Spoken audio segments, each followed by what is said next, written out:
हम प्रदेश की बात करें या देश की बात करें, एसएससी का मुद्दा हो, एसआई भर्ती का मुद्दा हो, छात्र संघ चुनाव बहाल का लेकर मुद्दा हो, कई तमाम ऐसे मुद्दे इस वक्त प्रदेश में और देश में चल रहे हैं, जिसकी वजह से सबसे ज़्यादा सुचारू रूप से अगर कोई परेशान हो रहा है तो वो छात्र है।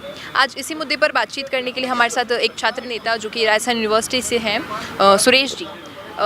आपने देखा और हमने सुना भी है कि आप एसएससी के मामले में भी दिल्ली थे, डिटेन किया गया आपको, एसआई भर्ती के मामले में भी आप साथ में हैं और छात्र संघ चुनाव बहाल को लेकर भी आप साथ में थे। तो आप सबसे पहले तो मैं यही पूछूंगी कि सरकार के लिए आप क्या कहेंगे, इस पर क्या प्रतिक्रिया रहेगी?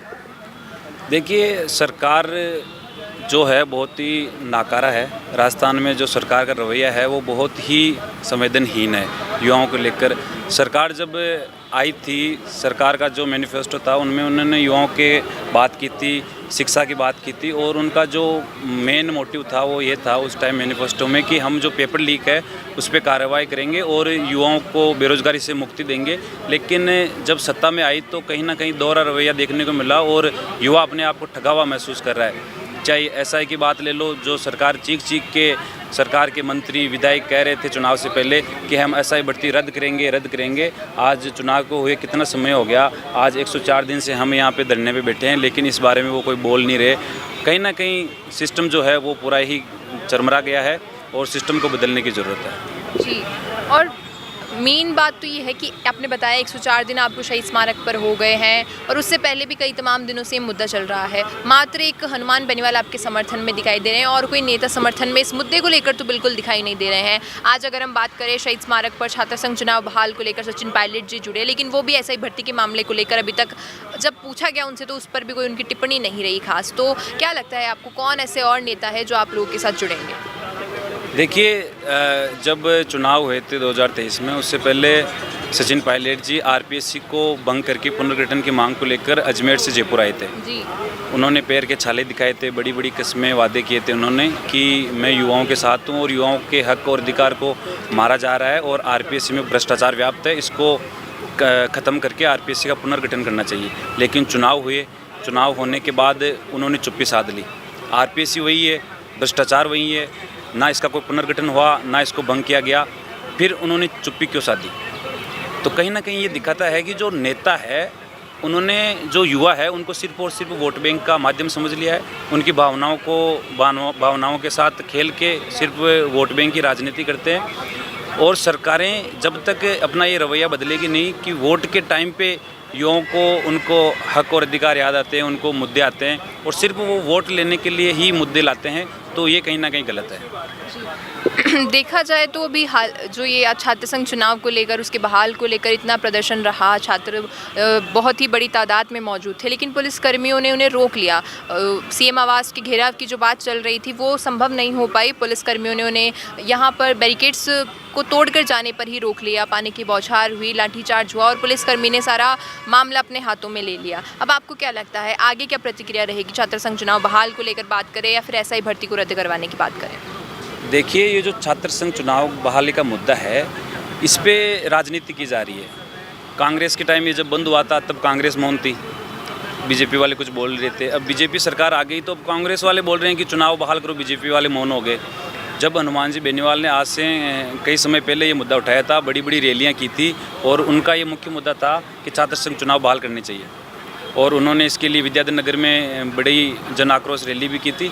लेकिन जो बड़े नेता है, जो पॉलिटिकल, जैसे एनएसयूआई संगठन हो गया, एबीवीपी संगठन हो गया, कांग्रेस हो गई, बीजेपी हो गई, इनके जो बड़े नेता है वो कहीं ना कहीं जो पूरी एनर्जी है उसको डाइवर्ट कर देते हैं, क्योंकि हर नेता जो छात्र नेता है उसका कहीं ना कहीं कोई आला कमान है, तो वो आला कमान उनको न्यूट्रल कर देता है, जिससे वो खुलकर इस चीज़ के बारे में बोल नहीं पाते और वो कहीं ना कहीं जो एनर्जी है वो डाइवर्ट हो जाती है। तो पूरी एनर्जी जब तक एक साथ नहीं आएगी तब तक छात्र संघ चुनाव होना मुश्किल है।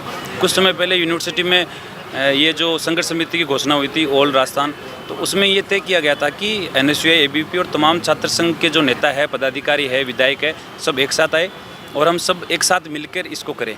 लेकिन फिर भी एनएसयूआई वालों ने खुद का प्रदर्शन किया।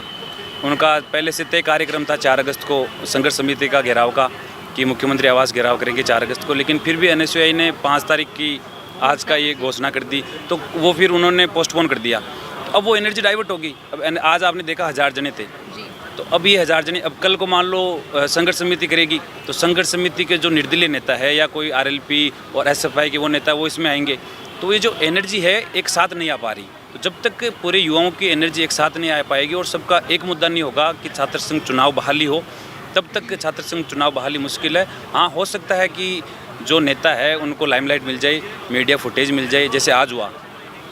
1000 जने थे आज, बड़े बड़े नेता आए थे, तो इतने दिग्गज नेता आने के बाद भी 1000 जने थे, तो कहीं ना कहीं ये कमज़ोरी है, क्योंकि इतना यूथ है, क्योंकि उस एनर्जी को सही से काम में नहीं लिया जा रहा। मीडिया में कवरेज मिल गई, बौछार हो गई, सब अपने घर को चले गए।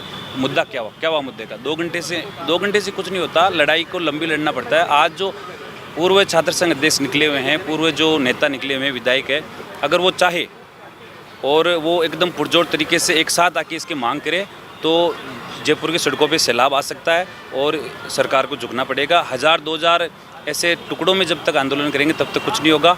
जब एक साथ 10, 20, 50,000 युवा आके यहाँ पे बैठ जाएंगे और जब तक उनको आश्वासन नहीं मिले या लिखित में नहीं मिले कि छात्र संघ चुनाव हो, उठेंगे नहीं, तब तक निश्चित तौर पर छात्र संघ चुनाव होना पड़ेगा, सरकार को करवाना पड़ेगा। लेकिन उसके लिए यूनिटी ज़रूरी है, एनर्जी को एक साथ आना पड़ेगा। जी बिल्कुल, आपने बखूबी कहा कि अगर यूनिटी होगी तो वो पावर दिखेगी, रिफ्लेक्ट करेगी कि सभी एक साथ आए। आपको क्या लगता है, अगर सभी संगठन इस बात से सहमत हो जाते हैं और एक साथ प्रदर्शन करते हैं तो क्या फिर छात्र संघ चुनाव बहाल हो जाएंगे? निश्चित तौर पर अगर पूरे जो नेता है उनका सिर्फ एक ही मानस हो, फुटेज लेने की बजाय उनका एक ही मानस हो कि हम चुनाव करवाएं, तो निश्चित तौर पर चुनाव होंगे और कोई भी ताकत नहीं रोक सकती।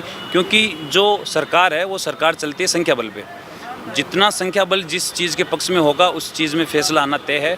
और निश्चित है, अगर विधायक, पूर्व छात्र संघ अध्यक्ष, सभी पार्टियों के नेता एक साथ मिलकर आएँ तो सरकार चुनाव कराना पड़ेगा। सरकार किसकी है? हमारी सरकार है, हमारी चुनी हुई सरकार है, माननी पड़ेगी सरकार।